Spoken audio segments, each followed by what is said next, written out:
Mag-ingat kayo sa isa't isa o baka magsakitan pa kayo. Ito ang mensahe ng nakakulong na si dating Pangulong Rodrigo Duterte sa kanyang mga anak habang binisita siya sa International Criminal Court ICC Detention Center sa The Hague. Si Kitty, ang kanyang bunso, ay nag-vlog tungkol dito sa Facebook ni Harry Roque. Binigyang diin niya ang halaga ng pamilya kasi mahirap kung lahat ay laban sa iyo, pati ang pamilya mo, sabi ni Kitty.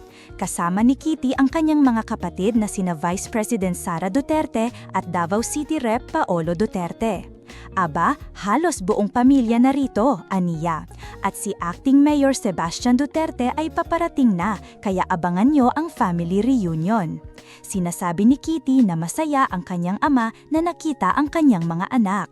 Sobrang saya niya na ang apat sa aming ay magkakasama, parang Pasko na. Habang nandyan, nagbigay ng update si Vice President Sara tungkol sa mga balita sa bahay.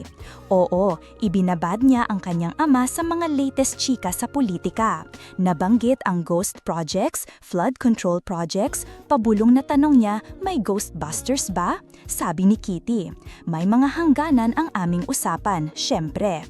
Samantala, si Rep Duterte ay nagdala ng mensahe para kay Roque. Sabi ng dating presidente, gawin mo na ang gusto mo, hindi mo na kailangan ng pirma ko.